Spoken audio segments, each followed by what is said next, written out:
My sister sabotaged my medical school interview. Then she needed the surgeon I became. My sister deleted my alarm, hid my car keys, and called my interview location pretending to be me to cancel.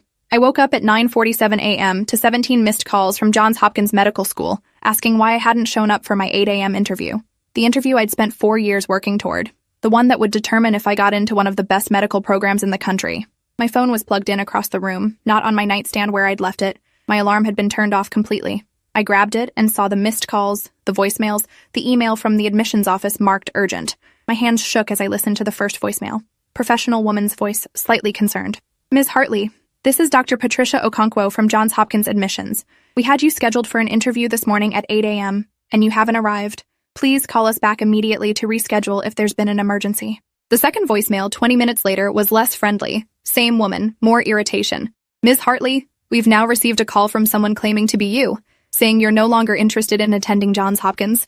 We need you to contact us directly to confirm this is accurate. The third voicemail was the admissions director. Ms. Hartley, we're withdrawing your interview slot. We had someone call this morning at 7:30 claiming to be you and stating you'd decided to pursue other opportunities. If this was not you, you need to contact us within the hour with an explanation. Otherwise, we're moving forward with alternate candidates. I called back immediately. Got voicemail. Left a frantic message explaining I never called, never canceled, something was wrong. Tried 3 more times, no answer.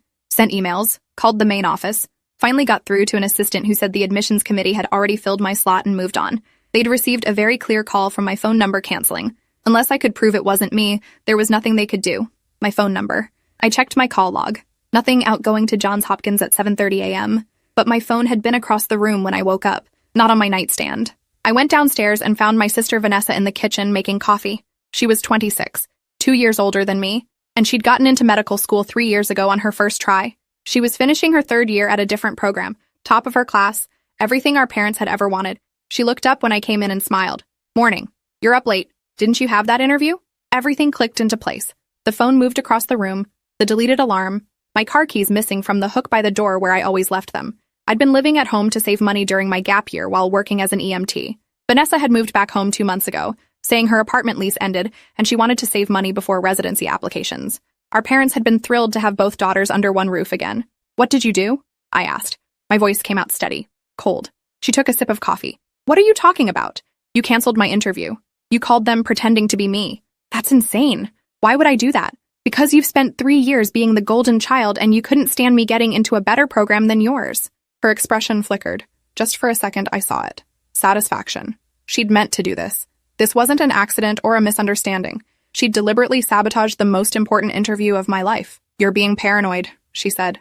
Maybe you just overslept and you're looking for someone to blame. My alarm was deleted. My phone was moved.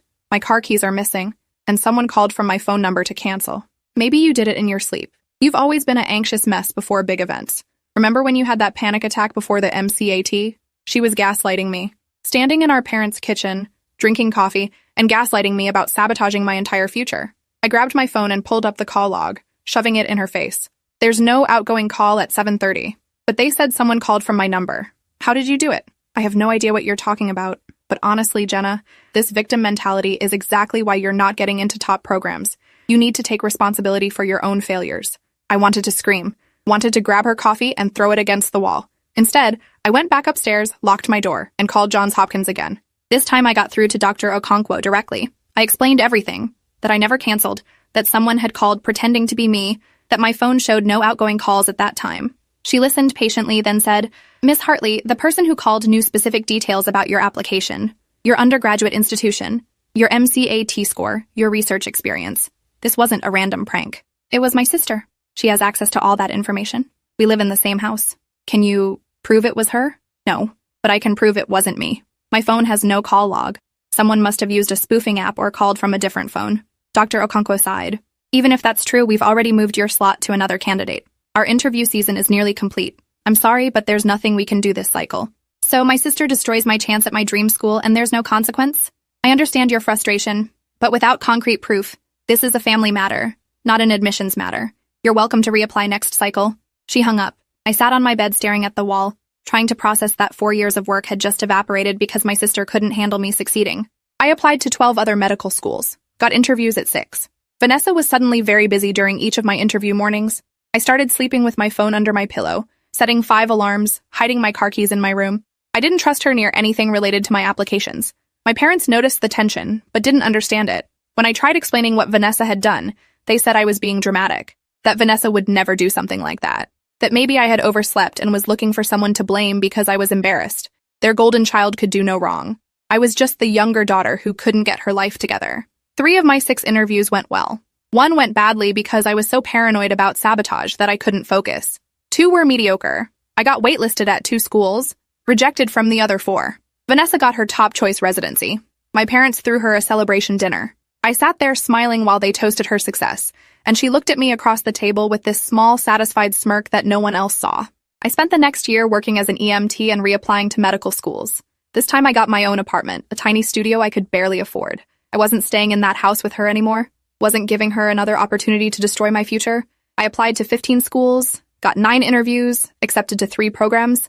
None of them were Hopkins, but one was a solid-state school with a good reputation. I accepted and started that fall. The same year, Vanessa started her residency in neurosurgery at a prestigious hospital in Boston. My parents were so proud of her. She was becoming a brain surgeon. I was just going to some state school they'd never heard of. Medical school was brutal. Every single day I thought about quitting. The workload was crushing. The competition was intense. Everyone in my class seemed smarter, more prepared, more naturally talented. I studied twice as hard as everyone else just to keep up. Failed my first anatomy exam. Barely passed pharmacology. Spent nights in the library until 3 a.m. memorizing pathways and drug interactions. But I had something the other students didn't. Rage pure. Focused rage at my sister for what she'd done. Every time I wanted to quit, I thought about her smirking at that dinner table, about her deleting my alarm, about her stealing my Hopkins interview and facing 0 consequences. That rage kept me going when exhaustion and self-doubt said to stop. I decided to specialize in cardiothoracic surgery, the hardest surgical specialty, the one with the longest training, the highest stakes, the most brutal hours. Vanessa had chosen neurosurgery because it was prestigious. I chose cardiothoracic because I wanted to be better than her at something she couldn't touch. 3rd year of medical school, we started clinical rotations. I worked every extra shift I could get, volunteered for every surgery, stayed late to observe procedures. The attendings noticed. One of them, Dr. Raymond Osei, a cardiothoracic surgeon, pulled me aside after a particularly complex case. "You've been in the OR more than any other medical student this year." "Why?" "Because I love it, and I want to be the best." He studied me for a moment. "Surgery isn't about being the best. It's about being good enough to save lives when it matters. Then I want to be good enough that I never lose a patient because I wasn't skilled enough." He nodded slowly. "You've got the drive. Now you need the precision. Come observe my cases. I'll teach you what I can." Dr. Osei became my mentor. He was demanding and harsh, but he saw something in me. He let me do more than medical students usually did. Hold retractors, close incisions, ask questions during procedures. He pushed me to think faster, move more precisely, understand not just what we were doing, but why. I graduated medical school in the top 10% of my class. Not the top, but respectable. Applied to cardiothoracic surgery residencies. Got interviews at 6 programs. Matched at a strong program in Philadelphia, not the absolute top tier, but known for producing excellent surgeons. Vanessa finished her neurosurgery residency that same year. She got a job at a top hospital in Boston, making twice what I'd make as a resident. My parents flew out for her white coat ceremony. They didn't come to mine because it was the same weekend and they'd already committed to hers. Residency was hell. 100-hour weeks. Surgeries that lasted 12, 14, 16 hours. Attendings who screamed if you made the smallest mistake. Patients who died despite everything we did right. I lost more weight than was healthy. Stopped sleeping more than 4 hours a night. Existed in a constant state of exhaustion and adrenaline. But I got better. Faster. More precise. By my 3rd year, I was the resident attendings requested for complex cases. The one they trusted with difficult dissections, the one who stayed calm when things went wrong in the OR. Dr. Osei, who'd moved to Philadelphia and was now an attending at my hospital, said I was the most naturally talented surgical resident he'd taught in 20 years. I didn't believe him. I knew I wasn't naturally talented. I'd built every skill through repetition and rage and refusing to be less than extraordinary. 5th year of residency, I was chief resident, the one managing the other residents, coordinating schedules, running the service, the one who got called for every emergency, every complication, every patient circling the drain at 3 a.m. I lived in the hospital, barely had an apartment anymore, just a place to keep clothes and occasionally shower. Vanessa was thriving in Boston. According to my parents, she was being published in major journals, giving talks at conferences, dating a successful lawyer. Everything was perfect for her. I didn't talk to her, hadn't spoken to her in 6 years except for forced interactions at family holidays I couldn't avoid. She'd never apologized, never even acknowledged what she'd done. My parents thought I was holding a grudge over nothing. After residency, I got accepted into a cardiothoracic surgery fellowship at Mass General in Boston. 2 more years of training, learning from the best surgeons in the country. Vanessa was still in Boston. I didn't tell her I was moving there. The fellowship was intense. More complex cases, more responsibility. I was operating on hearts that other surgeons said were inoperable, doing transplants, repairs, procedures that required microscopic precision. I lost patients. That's inevitable in cardiac surgery. But I saved more than I lost. My success rate was higher than the other fellows, the attendings noticed. One of them, Dr. Kenji Yamamoto, head of the cardiac surgery department, started giving me the cases other fellows weren't ready for. A year into my fellowship, I got a call from my mother. She was crying. Vanessa had collapsed at work. They'd rushed her to the ER brain aneurysm. She needed emergency surgery. I felt nothing, just cold analytical distance. Which hospital? Mass General, they're prepping her for surgery now. Can you come? I'm already at Mass General. I'll find out what's happening. I hung up and went to the surgical floor. Found Vanessa's chart. The aneurysm was bad, large, irregular, in a difficult location. High risk of rupture during surgery, high risk of stroke or death. The neurosurgeon assigned to her case was Dr. Neil Hoffman, one of the best in the department. But he was in another surgery that was running long. They needed someone to operate now. The attending neurosurgeon asked if anyone was available. I spoke before thinking, I can do it. Dr. Yamamoto looked at me. You're cardiac, not neuro. I've observed enough neuro cases. I know the anatomy. And she's my sister. The room went quiet. Your sister? Yes. And if she dies while we're waiting for Hoffman to finish, that's on us. Dr. Yamamoto studied me for a long moment. Can you be objective? I'm always objective. That wasn't entirely true. But I was capable of separating personal feelings from surgical necessity. He nodded. Then scrub in. I'll supervise. I prepped for surgery with hands that didn't shake. Vanessa was unconscious on the table, her head shaved and marked for incision. She had no idea I was about to cut into her brain. Dr. Yamamoto walked me through it. The approach, the angles, the risks. We opened her skull carefully, navigated to the aneurysm. It was worse than the scans showed, larger, with thin walls ready to rupture at any moment. One wrong move and she'd stroke out or bleed into her brain. I worked with precision I didn't know I had. Every movement controlled, every clip placed exactly right. Dr. Yamamoto barely had to guide me. I could feel the difference between healthy tissue and compromised vessels, could see the architecture of blood flow like a map. 6 hours into the surgery, I placed the final clip. The aneurysm was secured. Blood flow rerouted safely. No rupture, no bleeding. Vanessa would survive. We closed her up and I stepped out of the OR. My parents were in the waiting room. They stood when they saw me in surgical scrubs. How is she? My mother asked. Stable. The surgery went well. She'll need monitoring, but she should make a full recovery. My mother collapsed into my father with relief. Thank God, who was the surgeon? We need to thank them. I pulled off my surgical cap. I was the surgeon. They stared at me. You? But you're not a neurosurgeon. I'm a surgical fellow. I know enough. And I was available when she needed someone immediately. My father's face did something complicated. You operated on your sister? Yes. But you two haven't spoken in years. You hate her. I thought about that. About the deleted alarm. The stolen interview. The 6 years of silence. I don't hate her. I just don't trust her. But she needed surgery and I was capable of doing it. So I did. My mother started crying. Thank you. Thank you for saving her. I nodded and walked away. I'd saved her life. But that didn't erase what she'd done to me. Vanessa woke up 3 days later. I wasn't there when it happened. I was in another surgery, working on a heart transplant that took 9 hours. By the time I finished, she was awake and talking to my parents. I stopped by her room that evening. She was sitting up in bed, bandages around her head, looking pale and weak, but alive. She saw me in the doorway, and her expression changed. Recognition, then shock. Jenna? Hey, I stayed in the doorway. Didn't come closer. They said you did my surgery. I did. Why? Because you needed one and I was available. She looked down at her hands. I could have died. Yes. The aneurysm was in a bad location, but I placed the clips correctly and rerouted blood flow. You'll be fine. I don't understand. After everything, why would you help me? I stepped into the room then, closed the door behind me. You want to talk about everything? Okay, let's talk about it. She went very still. You sabotaged my Johns Hopkins interview, deleted my alarm, hid my keys, called pretending to be me to cancel. You destroyed my chance at my top choice school because you couldn't handle me being better than you. Jenna, I'm not finished. You did that and faced 0 consequences. Our parents didn't believe me. You never apologized. You just watched me struggle for 6 years while you succeeded at everything. I moved closer to her bed. But here's what you didn't understand. You sabotaging me made me better. Every hour I spent studying while you were sleeping, every surgery I volunteered for while you were comfortable, every patient I saved because I refused to be anything less than extraordinary, that was because of what you did. Vanessa was crying now, silent tears running down her face. You made me into a surgeon who could save your life when you needed it. So yeah, I operated on you. Not because I forgave you, not because we're sisters, but because I'm a surgeon and you needed surgery, and I'm good enough now that I could do it right. I turned to leave. She spoke before I reached the door. I'm sorry. I stopped but didn't turn around. I was jealous. She continued. You were always smarter than me, more driven. I worked so hard to be the best, and you just naturally understood everything. When you got that Hopkins interview, I panicked. I thought if you went there, everyone would finally see that you were better than me. So I sabotaged you. And I've regretted it every single day since. I watched you struggle and I knew it was my fault, but I was too proud to admit it. I convinced myself you'd be fine, that you'd get into another school. But you weren't fine.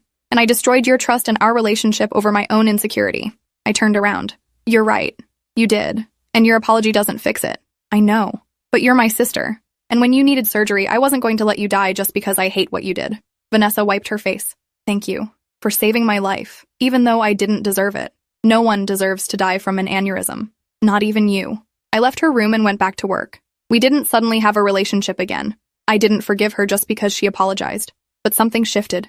She'd finally admitted what she'd done. Finally acknowledged the damage. It didn't erase 6 years of pain, but it was something. Vanessa recovered fully from her surgery. Went back to work 3 months later. She left Boston after that, took a job in California. Sent me a text before she left. I'm glad you became a better surgeon than I'll ever be. You earned it. I finished my fellowship top of my class. Got offered a position as an attending cardiac surgeon at Mass General, the same hospital where I'd operated on my sister, the same hospital where I'd proven I could separate personal feelings from surgical necessity. My parents came to my white coat ceremony this time, both of them. They apologized for not believing me about the Hopkins interview, for choosing Vanessa's side without question, for not seeing how hard I'd worked to get here. I accepted their apology but didn't forget that I'd gotten here despite them, not because of them. Dr. Yamamoto gave a speech at my ceremony. He talked about my precision, my dedication, my ability to handle complex cases that other surgeons avoided. He said I was one of the most talented cardiac surgeons he'd trained in 30 years. He didn't know about Vanessa sabotaging me, didn't know about the deleted alarm or the stolen interview. He just knew I was exceptional at saving lives. 3 years into my attending position, I published a paper on a new technique for repairing complex heart valve defects. It got picked up by major journals. I started getting invited to conferences to speak. Hospitals started recruiting me for leadership positions. I stayed at Mass General and focused on building a program for high-risk cardiac patients, the ones other surgeons said were too far gone. I developed a reputation for taking impossible cases and somehow pulling patients through. My success rate was among the highest in the country. Vanessa and I talked occasionally now. Not often, but sometimes. She'd call on birthdays, send texts about cases she found interesting. We weren't close. Probably never would be. But we weren't enemies anymore either. She'd destroyed something between us that couldn't be fully repaired, but we'd found a way to exist in the same world. My parents tried to make up for years of favoritism. They came to my lectures, asked about my research, told their friends about their daughter, the cardiac surgeon. It felt hollow sometimes, like they only valued me now that I'd achieved visible success. But I accepted it because holding grudges took energy I needed for surgery. 10 years after Vanessa sabotaged my Hopkins interview, I got a call from Johns Hopkins. Dr. Okonkwo, the admissions director who told me there was nothing she could do, was now the chair of their surgery department. She said they were building a new cardiac surgery program and wanted me to come lead it. Why me? I asked. Because your success rate is remarkable, and your research is transforming how we approach complex valve repairs. You'd be a perfect fit. You rejected my application 10 years ago. There was a pause. I remember. You claimed your sister sabotaged your interview. She did. She finally admitted it years later. Another pause. Then I owe you an apology. And a job offer if you're interested. I thought about it. The school that had rejected me was now offering me a leadership position. The interview Vanessa had stolen had led me down a path that made me better than I would have been if I'd gotten in the first time. I'm interested. But I have conditions. We negotiated for 3 weeks. I wanted autonomy over my program, funding for research, the ability to train residents my way. Hopkins agreed to everything. I accepted the position and moved to Baltimore. Started building a cardiac surgery program focused on the patients everyone else rejected. 6 months into my new job, I was invited to give a lecture at a national surgery conference. The topic was overcoming obstacles in surgical training. I almost declined because public speaking wasn't my strength, but Dr. Osi, my old mentor, convinced me to do it. The lecture hall was packed, hundreds of surgeons, residents, medical students. I stood at the podium and told them my story, about applying to medical school and getting my top interview, about my sister deleting my alarm, hiding my keys, calling to cancel while I slept, about waking up to missed calls and destroyed dreams. The room was completely silent. I told them about getting rejected, reapplying, ending up at a state school instead of Hopkins, about choosing cardiothoracic surgery out of rage, about working twice as hard as everyone else to prove I deserved to be there, about my sister's aneurysm and the choice to operate despite everything she'd done. She sabotaged my interview because she was afraid I'd be better than her, I said. And you know what? I am better. Not because I'm naturally more talented, but because what she did made me work harder than I ever would have otherwise. She tried to destroy my future and accidentally created the surgeon who saved her life. The room erupted in applause, standing ovation that lasted 2 full minutes. After the lecture, dozens of people came up to tell me their own stories. About family members who'd sabotaged them, parents who didn't believe in them, siblings who competed instead of supported, medical students who'd been told they weren't good enough. They said hearing that someone had overcome that kind of betrayal and still succeeded gave them hope. That night, my phone rang. Vanessa. I almost didn't answer, but something made me pick up. I watched your lecture, she said. Someone posted it online. I waited. Everything you said was true. I did try to destroy your future, and you did become better than me because of it. Her voice cracked. I'm sorry. I've said it before, but I don't think I really understood what I took from you until I heard you tell that story to a room full of strangers. I stole your dream school and forced you to build everything from scratch. And somehow you still succeeded more than I have. I didn't succeed to spite you, I said. I succeeded because I refused to let what you did define me. I know, but you're allowed to be angry about it. You're allowed to hate me. I don't hate you, I just don't trust you, and I probably never will. She was quiet for a long moment.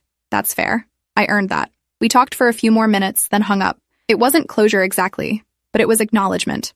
She understood what she'd done, and I'd moved past letting it control me. My program at Hopkins grew. Within 3 years, we were ranked among the top cardiac surgery programs in the country. I trained residents who went on to become department chairs at other hospitals, published papers that changed surgical protocols nationwide. My patients, the ones everyone said were too sick, too complex, too risky, they survived at rates that made other programs take notice. I won awards, got invited to join editorial boards of major journals, was offered department chair positions at hospitals across the country. I stayed at Hopkins because I'd built something there that mattered, because this was the school that had rejected me, and now I was making it better. 15 years after the sabotaged interview, I got a letter from the medical school. They wanted to create an endowed scholarship in my name for students who'd overcome significant obstacles to pursue medicine. Students like I'd been, fighting against families who didn't support them, rebuilding after setbacks, refusing to quit despite every reason to give up. I said yes and contributed my own money to the fund. We named it the Second Chance Scholarship, because sometimes the path you didn't choose leads you somewhere better than you imagined. Vanessa called when she heard about the scholarship. That's incredible. You're helping people like you. People like us, I corrected. You overcame obstacles too. Different ones, but still obstacles. I was your obstacle. You were one of them, but you're not anymore. She laughed, a sound somewhere between sad and relieved. When did you get so mature? When I stopped letting what you did matter more than what I accomplished. We talked more regularly after that. Not constantly, but enough that when she got married, I was invited. When I published a textbook on advanced cardiac surgery techniques, she was one of the first people to buy it. We'd never have the relationship we should have had. Too much damage, too many years lost. But we had something. An understanding that we'd both made mistakes and both grown past them. My parents threw a dinner when my textbook was published. Both daughters there, both successful in their fields. My father gave a toast about being proud of his surgeon daughters. I thought about the years he hadn't believed me, the times he'd chosen Vanessa's version of events without question.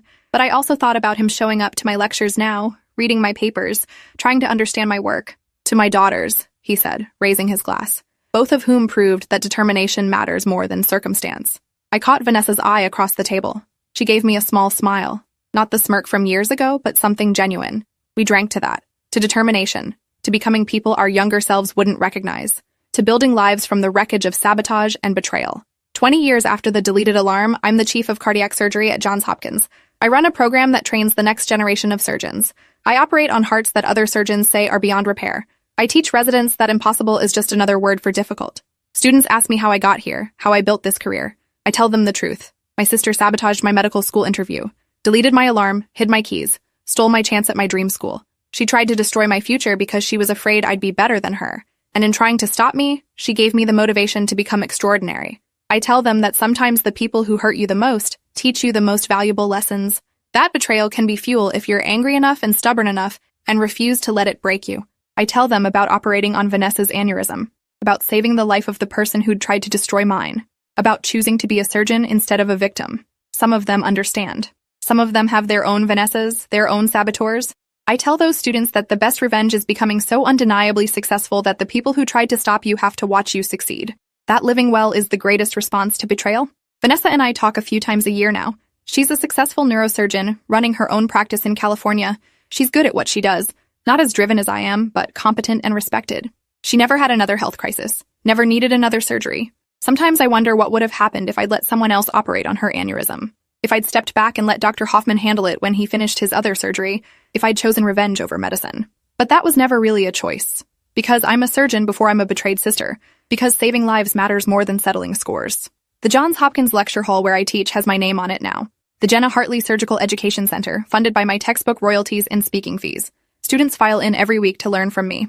I stand at the front of the room and I think about 24-year-old me, devastated and betrayed, watching her future disappear because someone she trusted had sabotaged her. That version of me had no idea she'd end up here. Teaching at the school that rejected her. Running the program she wasn't good enough to attend. Saving lives with hands that learned precision from pure determination. My sister tried to destroy me. Instead, she made me unstoppable. And every surgery I perform, every life I save, every student I train, that's proof that betrayal doesn't have to be the end of your story. Sometimes it's just the beginning of becoming who you were always meant to be.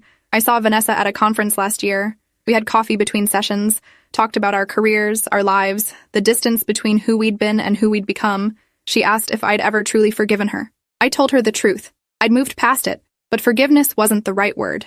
But she did change the trajectory of my entire life. Made me harder, more driven, less trusting. Those weren't things to forgive. They were just facts to accept.